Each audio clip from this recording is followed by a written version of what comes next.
It's obviously feeling very good. It's been a while since I've put on the Reds jersey. Looking forward to getting out there Friday night and getting any time I can on the field. Oh look, we want to keep that as just the starting point. We're looking to improve each game and get better and more consistent and keep making sure we're hitting the KPIs each game. The Crusaders always have tremendous depth in their front row department. Having Crockett and Franks out doesn't nullify their scrum strength at all. Joe Moody's obviously all black and no doubt they have a lot of guys coming through that are very capable. Oh look, I think the ruthless mentality that we have, we want to have that ability to keep pushing through the whole 80 minutes and make sure that consistency is a key feature of our set piece performance. Look, I'm happy with any time I get. It's been, like I said, it's been a while since I've put on the Reds jersey and no doubt I'll be sucking in seagulls, even after 10 minutes, so any time I get on the field I'll be happy with. Obviously he takes plenty of pride in the performance of our team and of the boys, and the guys feed off that. We've got a lot of young blokes coming through, particularly in the prop department, and obviously Nick Stiles is a legend of the game himself in Queensland colours, and his coaching styles really suited the team, and got to make sure that we're making him proud each game. Oh look, there's plenty of detail in each session. Make sure that we focus equally on the set piece, line out maul and scrum in succession there, and making sure that each session's very willing and that there's no quarter given by either side. No, he's mellowed in his coaching role. Obviously, he doesn't mind a bit of niggle that the boys employ, but as long as it's not affecting the side, he's happy with it. Obviously, it was disappointing to lose. We went up there with the intention to get a victory, and anything less was going to be short of what we wanted. There was a few strengths that came out of the game and that we were happy with, but like I said, it's just a starting point, particularly in the set piece. Obviously, conditions dictated how the game was played, and obviously there were a few mistakes made, and if you're playing your best footy in the first trial, then you're in trouble for the rest of the season. So we've got plenty of things to work on, and I guess that starts Friday night. Yeah, of course, Adam Thompson's a class player, and we saw against the Barbarians when the Wallabies played that he's lost nothing in terms of his skill applying his trade over in Japan, and it'd be good to have his experience and hard edge amongst the forward pack.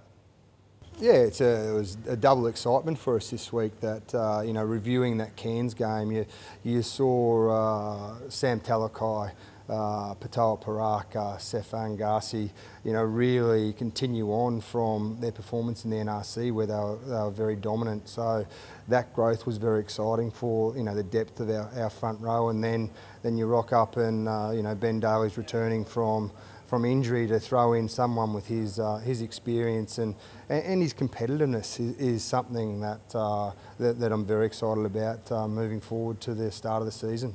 Retains it? No, not really. I reckon with Dales, it's sort of, I reckon, over the last sort of 12 to 16 months, we've been able to really address a few of his technical areas to improve on. He just because he's so combative and so physical and everything he does, that he had probably had a few little technical things that meant his body was susceptible to injury. And I reckon now with his his better scrum shape, that power he produces can be transferred in a better manner, and hopefully he'll now get a really good run of games.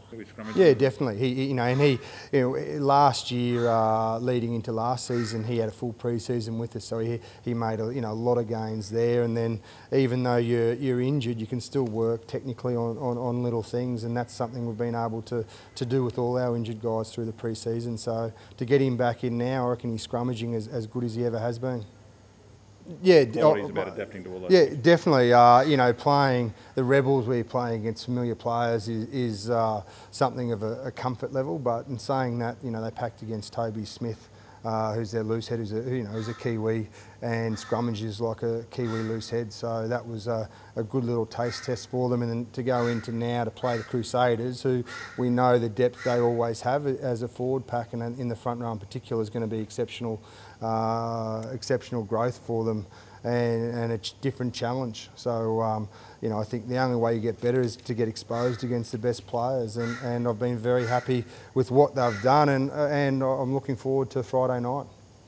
Fantastic. You know, I've said many a times that the QRU got right behind the NRC and felt it was a very valuable tool for the development of our players to make the Reds better in 2015. And, you know, through unfortunate circumstances with an injury to Greg Holmes, you see now an opportunity for these young guys that played through that NRC and played exceptionally well. And the manner in which we won that grand final last year was through your Patoa Parakas, through your Sefangasis. So, you know, it's now they can step up into Super Rugby and not have as much uncertainty, I suppose, in the back of their mind, that they know that they've played against some good players in the past, and here's another opportunity for them to continue their growth. Yeah, a really good starting point against the Rebels. You know, we've spoken as a group in the forwards about being ruthless and uncompromising, and, you know, you look at the stats from the weekend, we won over 60% of the Rebels scrum feeds. We got 7 penalties out of 15 scrums on the weekend. We scored 2 maul tries.